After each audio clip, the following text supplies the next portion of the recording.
NaMo तस्स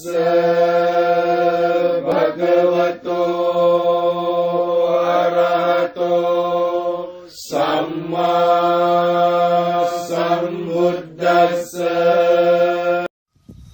Dear all Upasaks, welcome to the land of Dhamma, a Buddha Bhumi project run by Abbot B. Sangapal Thero Bantiji. And this project is in Akola, and I'm taking to a beautiful Buddha Vihar built by him and all Upasaks. We're going to meet Sangapal Bantiji. Vanami Bantiji. And it is my great pleasure to come and meet you. और मैंने ये सारा project देखा. I am very happy to see this project. आपसे कुछ बातचीत करना चाहूँगा अगर आपकी इजाज़त हो तो. ये प्रोजेक्ट जो आपने किया है, मैं जानना चाहता हूँ इसकी शुरुआत कैसे हुई, आपको क्या प्रेरणा मिली कि आप ये प्रोजेक्ट की आपके मन में आई. एक तो ऐसी बात है कि बौद्ध धर्म घर घर पहुँचाना है. दूसरी बात ऐसी है कि धम्म का आचरण करने वाले लोग जब होंगे तब सारी दुनिया सुखी बनेगी. पहले तो मैं इस बात से शुरुआत करता हूँ कि खुद मैं बौद्ध धर्म समझूँ, ठीक से मैं पढ़ूँ, ताकि लोगों को ही अच्छी तरह से धर्म सिखाया जाए. मुझे तो प्रेरणा ऐसी मिली थी कि मैं जब बच्चा था, यानी छोटा था, छोटी उम्र में था,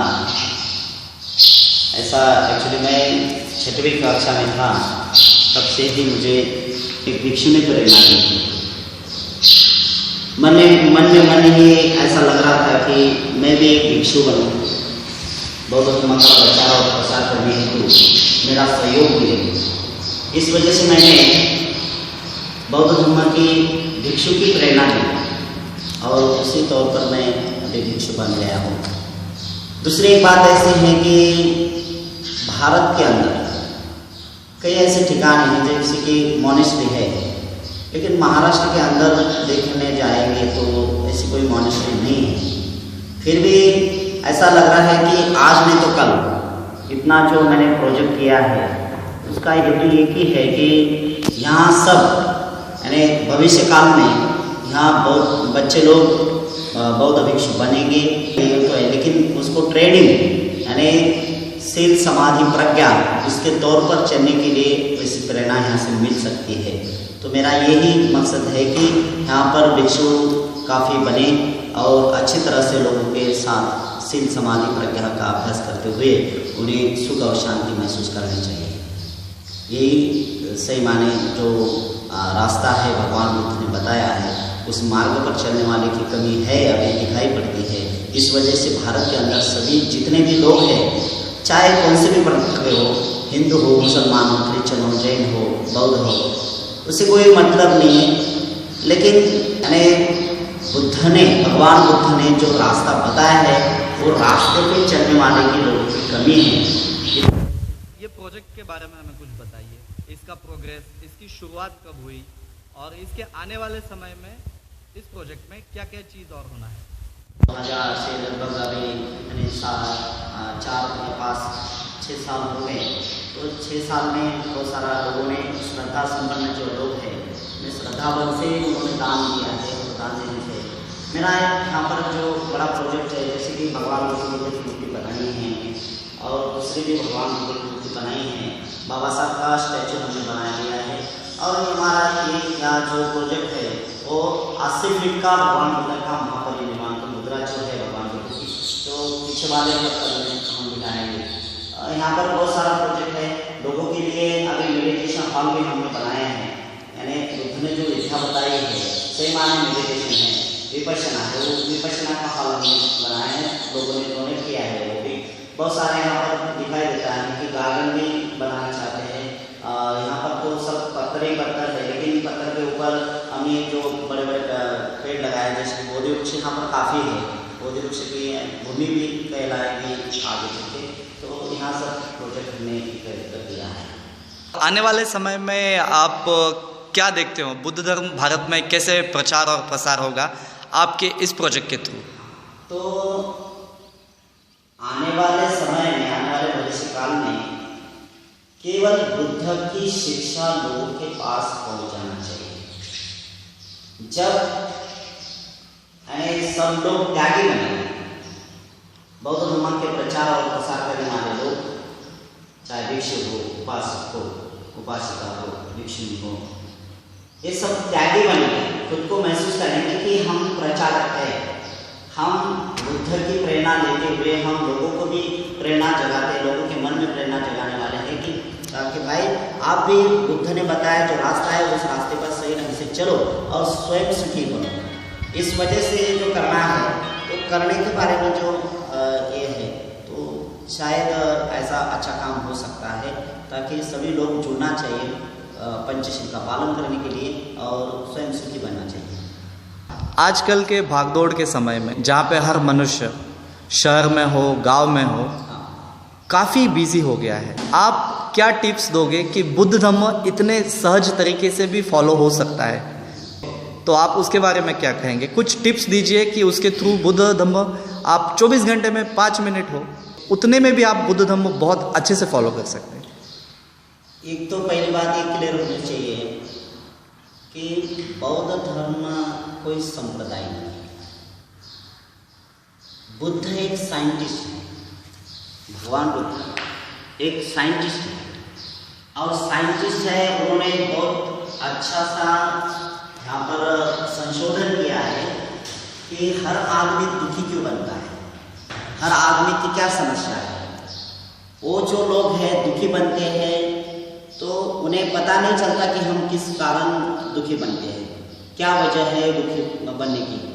तो बुद्ध ने बताया है आपके जीवन काल में से, जैसे कि 24 घंटे नहीं है, लेकिन 24 घंटे में से केवल आप 10 मिनट दे देंगे जीवन के लिए, खुद के लिए, फिर भी काफ़ी हो सकता है। जैसे कि 10 मिनट्स में आप मेडिटेशन कर सकते हैं, लेकिन ये जानना चाहिए कि 10 मिनट में एकाग्र चित्त जब हो जाएंगे आप, बुद्ध ने यही बताया है, बुद्ध की शिक्षा यही है कि आप केवल 10 मिनट विपश्यना आनापानसति करो, मन को कंट्रोल करो, और करते करते जितने भी दुख है, जितने दुख के कारण हैं और जितना दुख का समुदय और दुख का मुक्ति का मार्ग जो बुद्ध ने बताया है, तो समाधि से शुरुआत होती है। और समाधि यही है, समाधि हर आदमी की, हर इंसान की, हर मानव की समस्या जो है, दुख की समस्या है, वो बिल्कुल निरुचन कर सकती है, वो निवृत्त कर सकती है।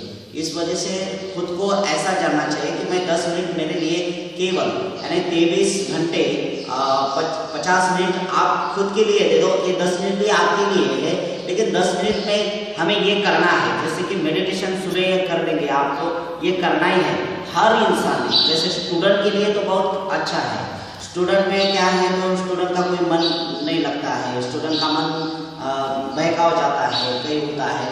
तो हर स्टूडेंट की समस्या होती है कि मेरा मन नहीं लगता है स्टडी के लिए, मेरा कुछ नहीं होता। तो ठीक है, उन्होंने मेरा यही राय रहेगा सब लोगों को कि आप 10 मिनट आप खुद के लिए दे दो और 10 मिनट में आनापानसति कर लो, हर समस्या का आपको निवारण मिलेगा, हर समस्या आपकी मुक्ति हो जाएगी। ऐसा ही मेरा कहना रहेगा कि आप बुद्ध ने जो बताया है उस रास्ते से सही ढंग से चलो और स्वयं सुखी बनो।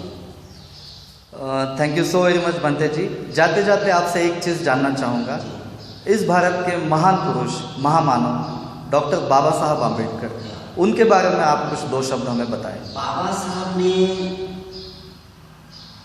इतना अच्छा काम किया, अपने शब्द में बताया नहीं जा सकता, और काफ़ी शब्द भी नहीं है। मैं तो यही चाहूँगा कि बाबा साहब ने बुद्ध को फॉलो किया है, और बाबा साहब ने बुद्ध को फॉलो करते हुए स्वयं बुद्ध का मार्ग अपना लिया है। और बाबा साहब हर एक व्यक्ति को, हर एक इंसान को, हर एक मानव को यही कहते हैं कि भाई ये जो कर रहे हैं आप, ये सब दुख का कारण ही है। बुद्ध और धर्म का धर्म, बाबा साहब ने एक किताब लिखी है, बुद्ध एंड हिज धम्मा। तो उसमें बहुत सारा काफ़ी बाबा साहब ने लोगों को बहुत सारे सवाल किए हैं कि जो सुनने लोग हैं वो जान सके और बुद्ध की ओर चले जाएंगे। बाबा साहब ने मानव मुक्ति समाज, एक तो ऐसे है कि प्रत्येक उसे सम्यक समाधि कहते हैं हम, और सम्यक समाधि से ही आदमी की हर समस्या दूर होती है। जैसे कि बाबा साहब ने दूसरी एक बात बताई है कि समता सही है, जैसे कि इक्विलिटी सोसाइटी जब होगी, यानी इक्विलिटी समता पर आधारित समाज होगा, तो भारत के अंदर जितने भी जैसे कि संप्रदाय है, हिंदू, मुसलमान, क्रिश्चियन वगैरह वगैरह जो है, वो क्या कर रहे हैं कि सीमित रख रहे हैं। जैसे कि हिंदू है तो सीमित है, मुसलमान है तो सीमित है, बौद्ध भी बन रहे हैं तो वो सीमित है। बुद्ध का मार्ग तो अनलिमिटेड है, बुद्ध का मार्ग तो ये बाबा साहब ने सन 1956 में, काफ़ी उससे पहले बाबा साहब आम्बेडकर ने बौद्ध धर्म का 21 साल तक अभ्यास किया है, और इतना गहरा अभ्यास किया है कि बाबा साहब जान लिए हैं कि मैं क्या हुआ और मैं लोगों को कैसा सुखी बनाना चाहता हूँ। तो बाबा साहब ने यही किया है कि भारतीय संविधान में भी बहुत सारे अच्छे लिखे कि ताकि समता, हर एक स्टेट में समता होनी चाहिए, जैसे कि ऊंचा नीचा भेदभाव दूर किया है। यही समता बाबा साहब अम्बेडकर ने बुद्ध के धर्म से अपना ली है। तो मैं ये चाहूँगा कि बाबा साहब कोई बौद्ध समाज के नहीं है, बाबा साहब कोई एक विशिष्ट प्रवर्ग के नहीं है, बाबा साहब केवल कोई ऐसे इन समाज का ही उन्नति मार्ग करने वाले हैं, ऐसा नहीं। बाबा साहब तो एक महापुरुष है कि मैं तो यही कहूँगा कि बुद्ध के बाद में, बुद्ध के तदनंतर में जो बाबा साहब ही है हमारे बुद्ध होंगे। बाबा साहब ने ही अच्छा मार्ग दिखाया है।